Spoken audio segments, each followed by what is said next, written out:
৩০০ বছর আগে মৃত এক মানুষকে নিয়ে ভয়ে টালমাটাল ভারতের উগ্র হিন্দুত্ববাদীরা।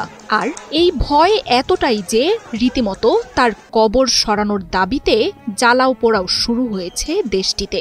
মৃত্যুর এত বছর পরও কেন মুঘল সম্রাট আওরঙ্গজেবকে নিয়ে এত তুলকালাম কাণ্ড, যিনি ৩০০ বছর আগে বিদায় নিয়েছেন পৃথিবী থেকে?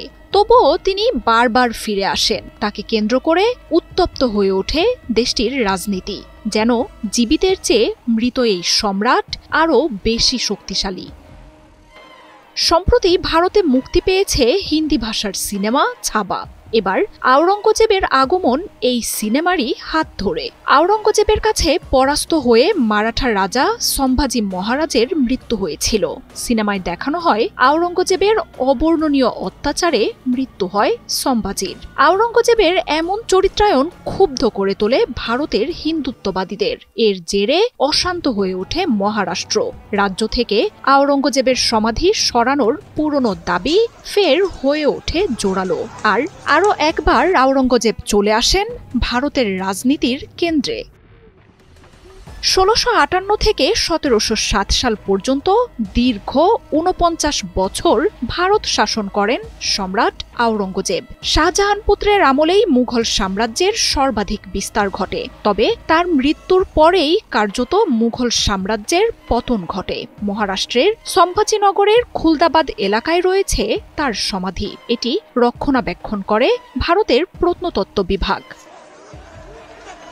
হিন্দুত্ববাদী শক্তিগুলোর দাবি আওরঙ্গজেব একজন নিষ্ঠুর খলনায়ক ছিলেন। তাদের চোখে তিনি শত শত মন্দির ধ্বংসকারী, নির্যাতনকারী ও হিন্দু বিদ্বেষী এক শাসক। উগ্র হিন্দুদের ৩০০ বছর ধরে তাড়া করছে আওরঙ্গজেবের ভূত। চলতি মাসের শুরুতে সমাজবাদী পার্টির বিধায়ক আবু আজমি মহারাষ্ট্র বিধানসভায় বলেছিলেন, ছাবা সিনেমায় কিছুটা ভুল রয়েছে। তার মতে আওরঙ্গজেব আসলে একজন অত্যন্ত দক্ষ প্রশাসক ছিলেন। আজমির এমন মন্তব্যের পরই ফুঁসে ওঠে উগ্র হিন্দুরা। হিন্দুত্ববাদের টার্গেটে পরিণত হয় আওরঙ্গজেবের সমাধি। মাজারটি সরিয়ে নেওয়া না হলে সেখানে বাবরি মসজিদের মতো পরিণতি হবে বলে হুঁশিয়ারি দেয় বিশ্ব হিন্দু পরিষদ এবং বজরং দল। সমাধি অপসারণে বিজেপি নেতাদের দাবির প্রতি সমর্থন জানান মহারাষ্ট্রের মুখ্যমন্ত্রী দেবেন্দ্র ফড়নবিস।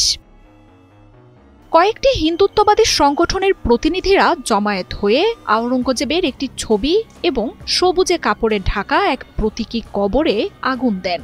এরপর সহিংস হয়ে ওঠে পরিস্থিতি। হিন্দুত্ববাদী সংগঠনগুলোর দাবিকে কেন্দ্র করে অশান্ত নাগপুরে কারফিউ জারি করা হয়। অবস্থা এখন এমন দাঁড়িয়েছে যে জীবিত সম্রাটের চেয়ে মৃত সম্রাট যেন আরও শক্তিশালী হয়ে ফিরেছেন ভারতে।